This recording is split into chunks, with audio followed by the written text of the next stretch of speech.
بخاری و مسلم اور دیگر معتبر کتب سے آپ کی خدمت میں زید ابن ثابت کی وہ روایت جس میں واضح و عیاں ہے کہ رسول اللہ صلی اللہ علیہ وآلہ وسلم نے تراویح کے نماز کو باطل قرار دیا اور اس کے جماعت کے امام ہونے سے انکار کر دیا، بلکہ انہوں نے اپنے عمل مبارک سے اس جماعت کو باطل اور نامبارک اور اس جماعت کو حرام قرار دیا جو ان کے پیچھے صحابہ کی بدکرداری کی وجہ سے اور صحابہ کی نافرمانی کی وجہ سے اور صحابہ کی بدبختی کی وجہ سے کھڑی ہو گئی تھی۔ رسول اللہ صلی اللہ علیہ وآلہ وسلم نے پھر ان جماعت کو ذلت کے ساتھ مسجد سے نکال دیا۔ یہ آپ کی خدمت میں میرے معزز ناظرین پچھلے حلقات میں پچھلے تقریرات میں پیش کر چکے ہیں۔ اب انشاءاللہ تبارک و تعالی آج سے اور کچھ تقریروں میں انشاءاللہ تبارک و تعالی اس تقریر میں اور آنے والے کچھ تقریروں میں اس بات کی وضاحت کریں گے کہ صحابہ پھر باز نہیں آئے، ان کو تراویح پڑھنے کا چسکا لگ چکا تھا۔ وہ رسول پاک صلی اللہ علیہ وآلہ وسلم سے تراویح پڑھوانے میں مصر تھے۔ اس اگلے رات روایت میں مشخص نہیں ہے یا اس کے بعد کچھ راتوں میں ایک رات پھر وہ آ گئے اور انہوں نے رسول پاک صلی اللہ علیہ وآلہ وسلم کو تنگ کرنے کی کوشش کی اور بے ادبی کے انتہا اس حد تک پہنچائی کہ وہ صحابہ کے وہ ٹولہ جو تراویح پڑھنے کے شوق میں تھے انہوں نے رسول پاک صلی اللہ علیہ وآلہ وسلم کے دروازے پر پتھریں پھینکنا، حجر پھینکنا انہوں نے شروع کر دی، اور رسول پاک صلی اللہ علیہ وآلہ وسلم نہایت غصے کی حالت میں باہر تشریف لائے اور ان کو وعدہ عذاب دے کر وہاں سے انہوں نے صلی اللہ علیہ وآلہ وسلم نے ان کو وہاں سے نکال دیا، ان کو وہاں سے واپس اپنے گھروں میں شرمندہ کر کے بھیج دیا، بے عزتی کے ساتھ ان کو ریجیکٹ کر دیا۔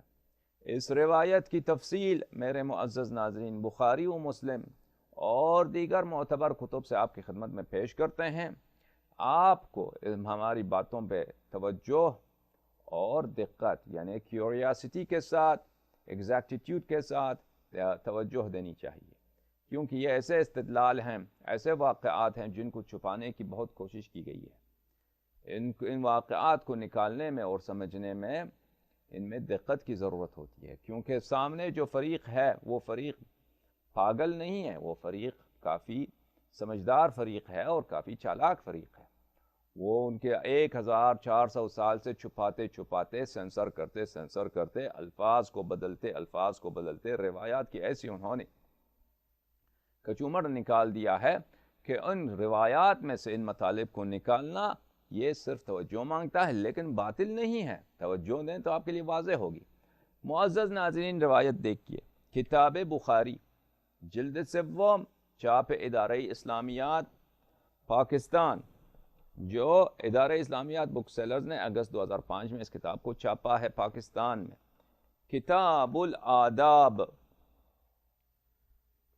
الآداب صفحہ نمبر 441 میں یہاں پہ لکھا ہے حدیث نمبر 5648، حدثني محمد بن زیاد عن فلان عن فلان عن بصر بن سعید عن زید بن ثابت۔ بصر بن سعید نے زید سے روایت کی ہے۔ زید کون سے زید؟ زید بن ثابت سے۔ قال احتجر رسول اللہ صلی اللہ علیہ وآلہ حجیرة مخصفة او حسیرا۔ رسول پاک صلی اللہ علیہ وآلہ وسلم نے مسجد میں اپنے لیے ایک کمرہ سا بنوایا، ایک حجرہ سا بنوایا، مخصفہ کپڑوں سے، یا حسیرن، احتجرہ حسیرن، حسیر کے ساتھ انہوں نے چھٹائی کے ساتھ بوریا کے ساتھ انہوں نے اپنے لیے کمرہ سا بنوا دیا۔ فخرج رسول اللہ صلی اللہ علیہ وآلہ وسلم یصلی فیہا، پس رسول پاک صلی اللہ علیہ وآلہ وسلم وہاں آ کر نماز پڑھتے تھے، کمرے میں مسجد کے اندر پردہ لگا کے نماز پڑھتے تھے، یعنی نماز جماعت نہیں، نماز فرادہ، نماز مستحب، نماز نافلہ۔ فتتبع الیہ رجال، کچھ لوگ ان کے پیچھے لگ گئے، کچھ مرد، رجال یعنی مرد ان کے پیچھے لگ گئے۔ وجاءوا یصلون بصلاتہ صلی اللہ علیہ وآلہ، اور انہوں نے شروع کیا کہ رسول پاک صلی اللہ علیہ وآلہ وسلم کے نماز کے ساتھ نماز پڑھنا۔ بعبارت اخرى انہوں نے رسول پاک صلی اللہ علیہ وآلہ وسلم کی اجازت کے بغیر نماز تراویح پڑھنا شروع کر دیا۔ پچھلی حدیث میں آپ نے دیکھا کہ زید بن ثابت نے کہا کہ رسول پاک صلی اللہ علیہ وآلہ وسلم نے ان کی خوب بے عزتی کی، یعنی رسول پاک صلی اللہ علیہ وآلہ وسلم پیکرے بے نہایت حیا اور بے نہایت ادب اور بے نہایت وقار صلی اللہ علیہ وآلہ وسلم، ایک باوقار شخص، با حیا شخص، ایک عظیم شخص جس کا اخلاق عظیم ہے، جب وہ کسی بات میں اس کی تکلیف ہوتی ہے وہ گالی نہیں دیتا، کسی بات میں اس کو غصہ ہوتا ہے تو وہ اپنے غصے کو بھی عظیم افراد جو ہیں وہ اپنے ہی طریقے سے ظاہر کرتے ہیں۔ جو چھوٹے افراد ہوتے ہیں غصہ آتا ہے تو وہ لڑ پڑتے ہیں، مکے مارتے ہیں، مثلا چیخ پکار کرتے ہیں، لیکن عظیم افراد جن کا اخلاق عظیم ہوتا ہے صلی اللہ علی نبینا وعلی عترتہ، جن کا آداب عظیم ہوتا ہے، جن کا وقار بے نہایت ہوتا ہے، ان کو جب اگر غصہ آتا ہے تو ان کو اپنے اطوار میں دیکھنا چاہیے کہ اس سے ان کو غصہ آتا ہے کسی بات پر۔ رسول پاک صلی اللہ علیہ وآلہ وسلم پچھلی حدیث میں آپ نے دیکھا کہ وہ بیٹھ گئے جماعت کی، جب پتہ چلا کہ یہ لوگ اقتداء کر رہے ہیں تو بیٹھ گئے صلی اللہ علیہ وآلہ وسلم۔ پھر انہوں نے ان کو خطاب کر کے فرمایا کہ جا کے اپنے تم جا کے اپنے گھروں میں پڑھا کرو، یعنی بعبارت اخریٰ ان کو مسجد سے نکال دیا۔ اچھا، وہ ہم نے پچھلے تقاریر میں تفصیل کے ساتھ کہہ دیا ہے، اس کو بیان نہیں کریں گے۔ یہ ہے کہ زید بن ثابت جو اس قضیے کے شاہد رہے ہوں گے، نقل کر رہے ہیں، یہ مثلا مختلف مقامات پر مختلف طرح سے نقل کیے ہیں، اور یہ شخص جماعت عمری کے نزدیک نہایت معظم اور نہایت ہی معتبر شخصیت ہیں، صحابی ہیں، تو یہ ان کے نزدیک جھوٹے نہیں ہیں۔ اور اس کے علاوہ ایک ہی شخص مثلا جب ایک ہی واقعے کو نقل کرتا ہے، کچھ کہ ایک مقام پہ تفصیل کے ساتھ، ایک مقام پہ وہ اختصار کے ساتھ نقل کرتا ہے، یا ایک مقام پر وہ تمام واقعہ بیان کرتا ہے، پھر ایک دوسرے مرتبہ جب بیان کرتا ہے تو اس میں سے کچھ باتوں کو بیان کرتا ہے، کچھ باتوں کو نہیں بیان کرتا، اس کے اپنے موڈ پر، اس کے اپنے صلاحیت پر ہوتا ہے، یا یہ کہ تو بعض میں آنے والے محدثین نے الفاظ میں انہوں نے آگے پیچھے کرنا شروع کر دیا ہے۔ بہرحال یہ سب جتنے بھی احادیث ہیں بخاری میں، مسلم میں، یہ جماعت عمری کے نزدیک ان کا نام ہے صحیح بخاری، صحیح مسلم، یعنی سب احادیث ان کے صحیح ہیں، بالاجماع صحیح ہیں، لہٰذا ان پر حجت ہے، اس لیے ہم وہ سند کی بحث ہی نہیں کرتے اس روایات۔ وجاءوا يصلون بصلاة ثم جاءوا ليلة فحضروا وأبطأ رسول الله صلى الله عليه وآلہ وسلم عنهم۔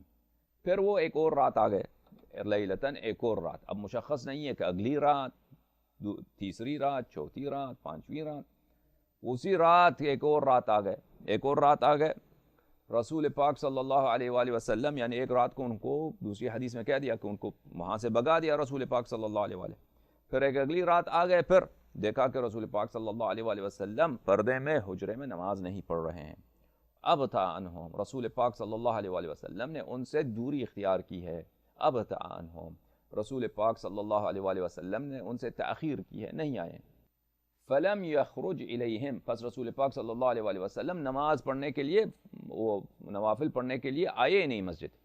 فرفعوا اصواتهم وحسبوا الباب، پھر انہوں نے، صحابہ نے کیا کیا، یہ تراویح پڑھنے والے ٹولے نے کیا کیا، ٹولے نے اپنا نعرہ بازی شروع کیا، سر و صدا بلند کی، انہوں نے شور مچایا۔ وحسبوا الباب، اور انہوں نے رسول پاک صلی اللہ علیہ وآلہ وسلم کے مکان کے دروازے اقدس کو پتھروں سے مارنا شروع کیا، یعنی پتھر پھینکنے لگے دروازے رسول صلی اللہ علیہ وآلہ وسلم پر۔ فخرج الیہم مغضبا، رسول پاک صلی اللہ علیہ وآلہ وسلم غضب کی حالت میں تشریف لائے۔ فقال لهم رسول اللہ صلی اللہ علیہ وآلہ ما زال بکم صنیعکم، رسول پاک صلی اللہ علیہ وآلہ وسلم غضب کی حالت میں تشریف لائے اور فرمایا کہ تم اپنی حرکت سے باز نہیں آتے، تم اپنی حرکت سے باز نہیں آتے، تم اپنی حرکت پہ اصرار ہی کرتے جا رہے ہو۔ حتی ظننت انہ سیکتب علیکم، یہاں تک کہ میں نے سوچا ہے، مجھے ڈر ہے کہ تم پر عذاب لازم ہو جائے گا۔ جماعت عمریہ کہیں گے کہ شیخ نے یہاں پر غلط ترجمہ کیا ہے، یہاں عذاب نہیں ہے، یہ تراویح واجب ہو جائے گا، تو وہ ہم بتائیں گے کہ تراویح ہو ہی نہیں سکتا۔ فعلیکم الصلاۃ فی بیوتکم، چلو اپنے گھروں میں نماز پڑھو، فإن خیر صلاۃ المرء فی بیتہ الا الصلاۃ المکتوبہ، کہ بہترین نماز وہ ہے کہ انسان اپنے گھر میں پڑھے مگر نماز واجب۔ میرے معزز ناظرین، میں نے اپنا ترجمہ آپ کی خدمت میں پیش کیا ہے، یہ میرا اپنا ترجمہ ہے۔ اب یہ جو بخاری ادارہ اسلامیات کی چھپی ہوئی کتاب ہے کہ یہ ایک مولویوں نے اس کا ترجمے میں شرکت کی ہے، انہوں نے کیسا ترجمہ کیا ہے دیکھیے۔ اچھا، زید ابن ثابت سے روایت کرتے ہیں کہ رسول پاک صلی اللہ علیہ وآلہ وسلم نے ایک حجرہ کھجور کی شاخ کی بوریے سے بنا لیا تھا، تو ایک بار رسول پاک صلی اللہ علیہ وآلہ وسلم نکلے اور جا کر اس میں نماز پڑھنے لگے، تو لوگ بھی آپ صلی اللہ علیہ وآلہ وسلم کے ساتھ نماز پڑھنے لگے، لوگ پڑھنے لگے یعنی کچھ صحابہ جی۔ پھر ایک رات دوسرے لوگ تو آ گئے، لیکن تو حضرت صلی اللہ علیہ وآلہ وسلم نے آنے میں دیر کی۔ اچھا، ایک رات آ گئے نماز پڑھنے لگے تو لوگوں نے پیچھے نوافل پڑھنا شروع کیا، نوافل کو جماعت کے ساتھ یعنی تراویح پڑھنا شروع کیا، تو رسول پاک صلی اللہ علیہ وآلہ وسلم نے ان کو خوب بے عزت کر کے مسجد سے نکال دیا۔ اچھا، تو دوسری رات کو یہ جماعت ٹولہ جو ہے وہ تراویح والی ٹولہ یہ آ گئے، لیکن رسول پاک صلی اللہ علیہ وآلہ وسلم تشریف فرما نہیں ہوئے، تو لوگوں نے اپنی آواز بلند کی یعنی شور مچایا اور دروازے پر کنکریں پھینکیں، دروازے رسول صلی اللہ علیہ وآلہ وسلم پہ ادب کے بجائے کہ جا کے مثلا کٹائیں کہ تشریف لائیں نماز پڑھائیں ہمیں، انہوں نے کیا کیا، انہوں نے پتھریں پھینکنا شروع کیا در رسول صلی اللہ علیہ وآلہ وسلم پر، اور یہ سب کفر کی دلیل ہے، سب کفر کی دلیل ہے، ہم آگے جا کر انشاءاللہ ثابت کریں گے اس بات کو، ابھی تو ہم نے استدلال شروع نہیں کیا میرے معزز ناظرین۔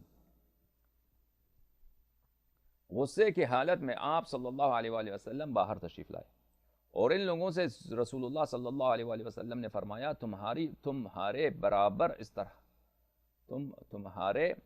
برابر اس طرح کرتے رہنے کے سبب سے میں نے خیال کیا، یعنی میں نے کیسا ترجمہ کیا، میں نے کہا کہ تم اپنے فعل سے باز نہیں آتے، تم مسلسل اپنے فعل پہ اصرار ہی کرتے جا رہے ہو۔ انہوں نے کیسا ترجمہ کیا دیکھیں، فرق نہیں پڑتا، یہ فقرہ ویسے ہی ہے، تمہارے برابر اس طرح کرنے رہنے کے سبب میں نے خیال کیا کہ کہیں تم پر فرض نہ کر دیا جائے، تم پر فرض نہ کر، کیا فرض نہ کر دیا جائے، تراویح یا عذاب، تم پہ لازم نہ ہو جائے، کیا لازم نہ ہو جائے، تراویح یا عذاب۔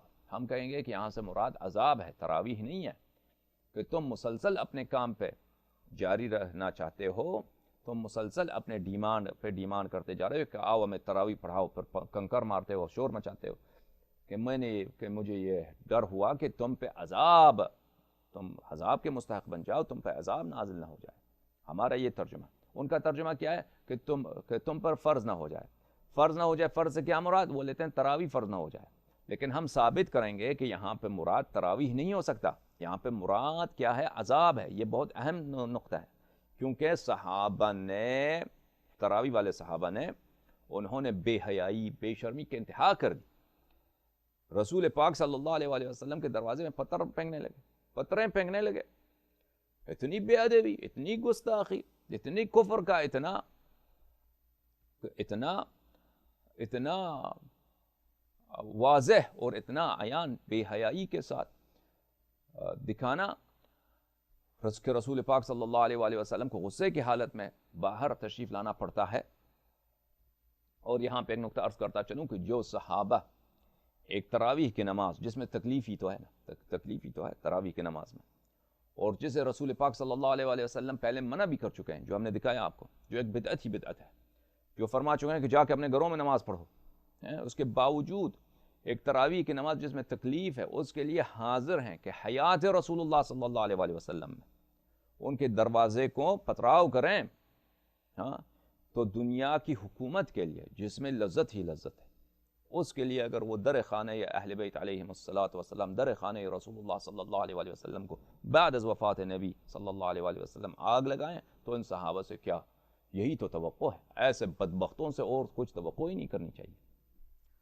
اگر وہ ایک ایسے امر کے لیے جو تراویح ہے، بھائی تکلیف ہے، اس میں کوئی عیش تو نہیں ہے، لیکن دنیا کی دولت میں تو بڑی عیش ہے، حکومت ہاتھ میں ہو، مشرق و مغرب کی خلافت ہاتھ میں ہو، اس میں تو بہت لوگ تو حکومت کے لیے، دولت کے لیے، بادشاہی کے لیے باپ بیٹے کو قتل کرتا ہے، بیٹا باپ کے قتل کرتا ہے، بائی بائی کو قتل کرتا ہے، اور دنیا میں کتنی کتنی زیادہ مثالیں ہیں ترکی کے جو بادشاہ ہوتے تھے، بعض دفعہ ایک بادشاہ اپنے 30 بھائیوں کو ایک ہی دن میں قتل کرتا تھا.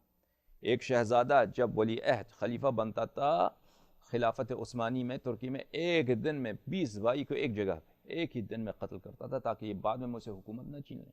اس طرح جس کو فریکٹیسائڈ بولتے ہیں، بائی بائی کو قتل کرنا، ترکی کے خلافت عثمانی میں ان کے خلفاء ہیں نا، ان کے خلفاء میں، جماعت عمریہ کے خلفاء میں یہ تو بہت ہی ہوا ہے. تو لوگ دنیا کے لیے کیا نہیں کرتے. تو اگر صحابہ ایک بدعت کے لیے، تراویح پہ اصرار کے لیے، حیات رسول صلی اللہ علیہ وآلہ وسلم میں دروازے رسول اللہ صلی اللہ علیہ وآلہ وسلم کو پتھراؤ کر سکتے ہیں، تو ان ذلیلوں سے، ان خنزیروں سے بعد از وفات رسول صلی اللہ علیہ وآلہ وسلم دنیا کی حکومت کے لیے، جس کے لوگ بائی بائی کو قتل کرتے ہیں، اس کے لیے در خانہ رسول اللہ صلی اللہ علیہ وآلہ وسلم کو آگ لگانا، ان کے لیے ان سے اور توقع ہی نہیں ہو سکتا. اور چیز ان بدبختوں سے کسی زیادہ بہتر عمل کی اور بہتر سلوک کا توقع کرنا بے وقوفی اور غلطی ہے. اچھا، رسول پاک صلی اللہ علیہ وسلم غصے کی حالت میں تشریف لائے اور ان لوگوں سے رسول اللہ صلی اللہ علیہ وآلہ وسلم نے فرمایا، تمہارے برابر اس طرح کرتے رہنے کے سبب میں نے خیال کیا کہ کہیں تم پر فرض نہ کیا جائے. کیا فرض نہ کیا جائے؟ لازم نہ کیا جائے. کیا چیز؟ ہم کہتے ہیں عذاب، وہ کہتے ہیں تراویح. ہم دلیل لائیں گے کہ مقصود تراویح نہیں ہے، مقصود عذاب ہے. اس لیے تم اپنے گھروں میں نماز پڑھو، جاؤ اپنے گھروں میں، جاؤ. نو تراویح کی چھٹی، جاؤ اپنے گھروں میں نماز پڑھو. اس لیے کہ فرض کے سوا دوسری نمازیں وہ بہتر ہیں جو گھر میں پڑھی جائیں. ہم نے ثابت کیا پہلے کہ بھائی یہ فقرہ رسول پاک صلی اللہ علیہ وآلہ وسلم سے بہتان ہے. صرف اسی زمانے میں جب ان کو تراویح والے ٹولے کو چھٹی کیا ہے، رسول پاک صلی اللہ علیہ وآلہ وسلم نے ان کی چھٹی کرائی ہے، ان کو بگایا ہے. صرف اسی مقام پہ تم لوگوں نے یہ روایت نقل کی ہے کہ گھر میں نماز پڑھنا بہتر ہے، اس کی ثواب زیادہ ہے مسجد میں نماز زیادہ پڑھنے سے. تو ہم نے اس کو ابطال کیا ہے. ہمارے ابطال کی دلائل کیا ہیں ہم پہلے بیان کر چکے ہیں مستقل تقریر میں، اس کو دہرائیں گے نہیں. اسی حدیث کو میرے معزز ناظرین مسلم نے بھی نقل کیا ہے، ابو داؤد نے بھی نقل کیا ہے. میں روایات کو نقل کرتا ہوں، دکھاتا ہوں آپ کو، لیکن ابھی تک میں نے استدلال نہیں شروع کیا ہے کہ یہ روایت اور یہ حدیث کس طرح سے ابطال نماز تراویح کرتا ہے. اس سے ثابت ہوتا ہے کہ تراویح کی نماز جو ہے وہ بدعت ہے. وہ تو انشاءاللہ آہستہ آہستہ دوسری تقاریر میں، کئی ایک تقاریر میں انشاءاللہ ثابت کریں گے. اور اتنے زیادہ ادلہ ہیں ہمارے پاس کہ بے لاجواب. ملاحظہ فرمائیے، کتاب مسلم بدماش یا کافر بدماش، جو بھی آپ کہیں، صحیح مسلم شریف، غلط کافر بدماش. بلے نعمانی کتاب خانہ، ترجمہ وحید الزمان صاحب کا ہے. معزز ناظرین اس میں دیکھیے یہ کون سی جلد ہے عزیزان مشاہدین. یہ جلد ہے جلد اول. اس کے آگے جا کے اسی مجلد میں ہے جلد دوم، ایک ہی والیوم، ایک ہی کور میں ہے جلد دوم. اس جلد دوم میں عزیزو یہ صفحہ نمبر ہے میرے 281 میں، صفحہ نمبر 281، مسلم حدیث رقم 1825، کتاب ہے مسافر کی نماز کے مسائل. بلے اچھا، اس میں روایت یہ ہے زید بن ثابت سے. تو ہم عزیزو ہم صرف اردو پڑھیں گے، عربی پڑھنے کی ضرورت نہیں ہے. زید بن ثابت نے کہا کہ رسول اللہ صلی اللہ علیہ وآلہ وسلم نے کھجور کے پتوں اور وغیرہ کا یا بوریے کا ایک حجرہ بنایا اور نکلے رسول اللہ صلی اللہ علیہ وآلہ وسلم اور اس میں نماز پڑھنے لگے. پھر آپ کے پیچھے صلی اللہ علیہ وآلہ بہت لوگ اقتداء کرنے لگے، پھر آپ کے ساتھ نماز پڑھنے لگے. پھر ایک رات سب لوگ آ گئے. وہ پھر اس میں نہیں ہے اس فقرے میں کہ لوگ پیچھے اقتداء کرنے لگے کہ رسول پاک صلی اللہ علیہ وآلہ وسلم نے ان کی جماعت توڑ دی، ان کو گھر بگا دیا. ہاں وہ یہاں پہ مذکور نہیں ہے، وہ دوسری روایت میں مذکور ہے، وہ ہم دکھا چکے ہیں. ان لوگوں نے ایسے روایتوں کو توڑ کے پیش کیا ہے تاکہ سب اگر روایت کو ساتھ رکھا جائے تو واقعہ زیادہ واضح ہو جائے گا.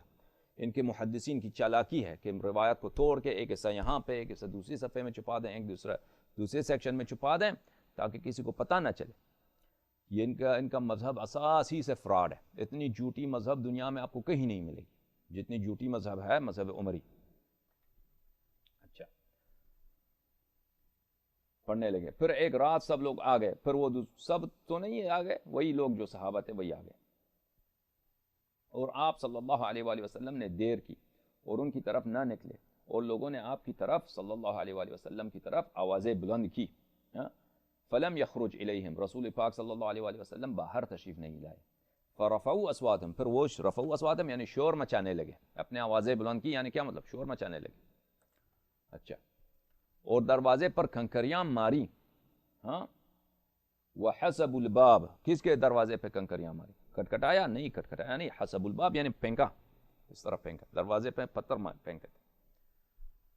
یہ انہوں نے پتراؤ, یہ بعبارت اخرى, یہ پتراؤ کیا ہے انہوں نے دروازے رسول صلی اللہ علیہ وآلہ وسلم کی, تراویح پڑھنے والے ٹولے نے. اچھا, یہ کہیں گے اچھا بھائی اس میں بے ادبی نہیں ہے, تو رسول پاک صلی اللہ علیہ وآلہ وسلم غصہ کیوں کیا؟ اس میں حدیث میں ہے خرج مغضبا, غصے کی حالت میں تشریف لائے. آئیے میں آپ کے گھر کے دروازے پہ پتھرے پھینکتا ہوں, آپ کو غصہ آتا نہیں آتا؟ آئیے میں کچھ مردوں کو بیچتا ہوں آپ کے دروازے پر, آپ کہیں گے کہ اس میں کوئی بے عزتی نہیں ہے. چلے ٹھیک ہے, آپ اپنے شہر میں اپنے محلے میں جا کے نا 5-10 آدمی مل کے جائیں, کسی کونسلر کسی ممبر اسمبلی کے دروازے پہ, آپ کسی تھانے کا جو وہ سب سے بڑا پولیس آفیسر ہے اس کے دروازے پہ جا کے پتھرے پھینکیں, دیں گے آپ کو وہ آپ کے ساتھ کیا کریں گے؟ وہ اپنے لیے اس کو توہین, بے ادبی, دشمنی نہیں سمجھیں گے یا نہیں سمجھیں گے؟ یہ جماعت عمریہ اپنے عقلوں کو, انہوں نے اپنے عقلوں پہ تالا لگا دیا ہے. انکار حقائق ان کے لیے ان کے مذہب کا اساس ہے کہ بھئی جہاں پہ بھی مل گیا کہ عمر نے یہ کیا, کہیں گے اس میں تو بے عزتی نہیں ہے, اس میں تو بے ادبی نہیں ہے, اس میں تو گناہ نہیں. رسول پاک صلی اللہ علیہ وآلہ وسلم, یا بسم اللہ الرحمن الرحیم, لا تجعلوا دعاء الرسول كدعاء بعضكم بعضا, صلی اللہ علیہ وآلہ وسلم. خداوند متعال نے فرمایا کہ رسول پاک صلی اللہ علیہ وآلہ وسلم کو اس طرح کبھی نہیں پکارنا جس طرح ایک دوسروں کو پکارتے ہو, ایک دوسرے کو پکارتے ہو, اس طرح کبھی نہیں پکارنا رسول پاک صلی اللہ علیہ وآلہ وسلم کو. حالانکہ یہ ایک دوسرے کو اس طرح نہیں پکارتے تھے جس طرح انہوں نے رسول پاک صلی اللہ علیہ وآلہ وسلم کو پکارا ہے. گھر کے باہر آ کے شور مچانا, پھر دروازے پہ کنکریاں مارنا. ہاں, کہیں ملا ہے آپ کو کہ کہیں ابو بکر جا کے عثمان کے دروازے پہ کنکریاں پتھریں مارنا شروع کیا ہے؟ یہ لوگ جس طرح ایک عام آدمی کس طرح مثلا برتاؤ کیا جاتا تھا, اس سے بھی نیچ, اس سے بھی پست, اس سے بھی کمتر احترام رسالت میں آپ صلی اللہ علیہ وآلہ وسلم کو دے رہے ہیں. کس لیے؟ تراویح کے لیے. صریح مخالفت قرآن پاک کی. قرآن نے فرمایا بسم اللہ الرحمن الرحیم, ان الذین ینادونک من وراء الحجرات اکثرهم لا یعقلون. جو لوگ, جو یہ عرب صحابہ, جو بھی انفرادی, یہ آ کر آپ کو پکارتے ہیں باہر سے کہ اے فلانی باہر آ جا, یہ ان کی عقل نہیں ہے. پھر قرآن نے فرمایا ان الذین ینادونک من وراء الحجرات اکثرهم لا یعقلون. پھر قرآن نے فرمایا ان شر الدواب عند اللہ الصم البکم الذین لا یعقلون. فرمایا کہ بدترین جانور خدا کے نزدیک وہ ہیں جس کے بظاہر انسان ہیں لیکن ان کے کان ہیں, کان سے حق بات سنتے نہیں, ان کی زبان ہے, زبان حق بات ان کی زبان سے نکلتی نہیں. شر الدواب الصم البکم الذین لا یعقلون, یہ وہ لوگ ہیں جن کی عقل نہیں ہے.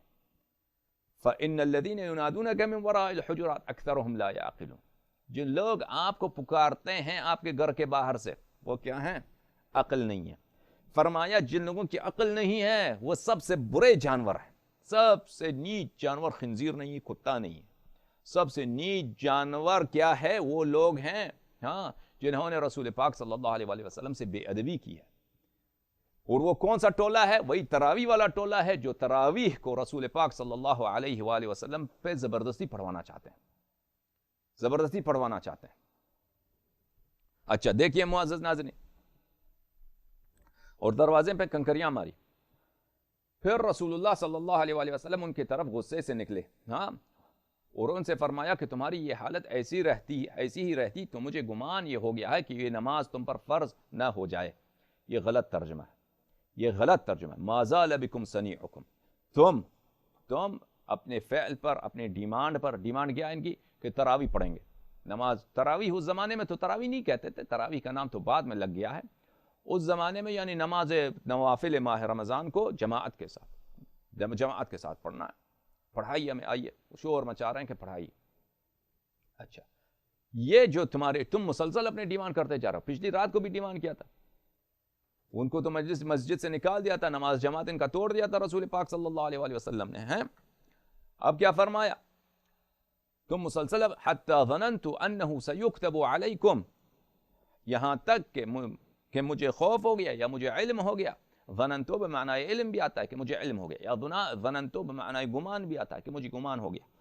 انہ سیکتب علیکم، کہ تم پر واجب ہو جائے گا. کیا واجب ہو جائے گا؟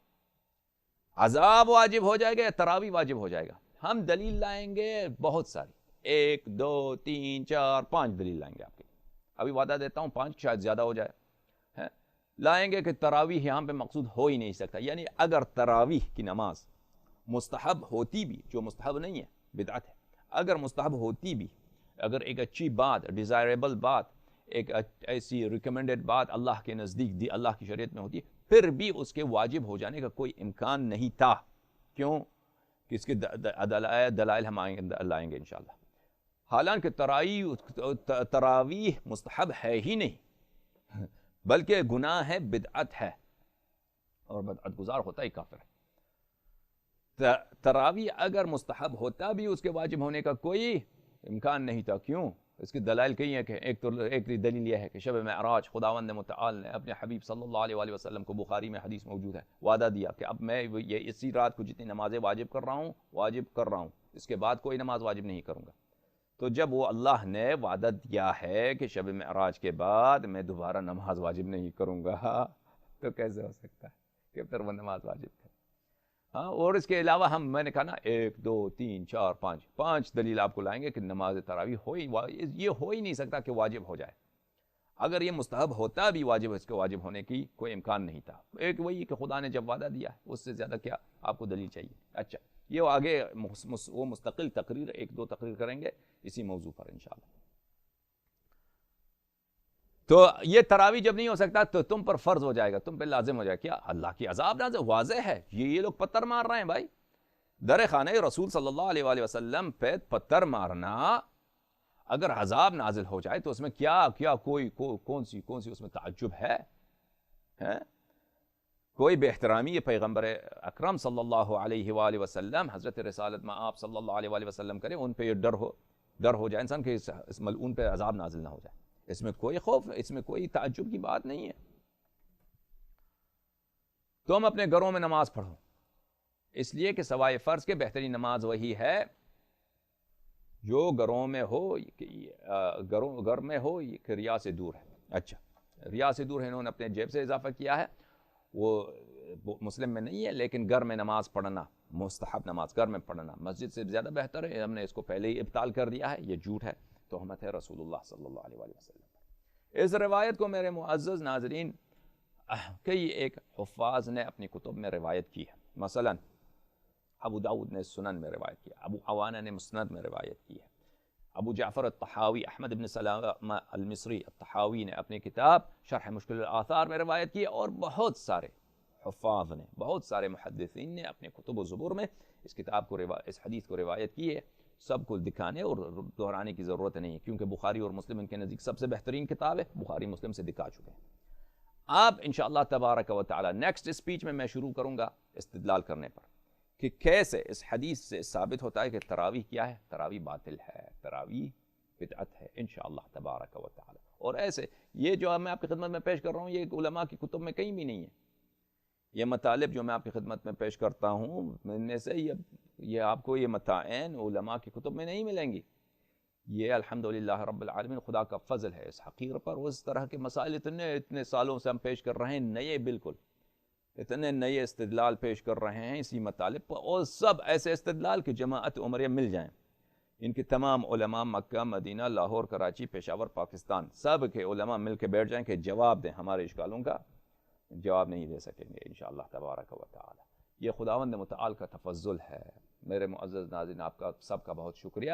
نیکسٹ اسپیچ میں انشاءاللہ مزید باتیں آپ کی خدمت میں پیش کریں گے. اللہم صلی علی محمد وآل محمد. اے میرے رب، اے میرے اللہ، ہمارے آقا، ہمارے مالک حضرت امام عصر عجل اللہ تعالی فرجہ الشریف کو سلامتی عنایت فرما، ان کے دشمنوں کو ذلیل فرما، ان کے حوائج کو براورتے بخیر فرما، ان کو جلد از جلد ظہور کی اجازت عنایت فرما. امیر المؤمنین علیہ السلام کے قلب اقدس کو ان کے ظہور بابرکت سے خوش فرما. اللہم صلی علی محمد وعلی محمد یا علیم۔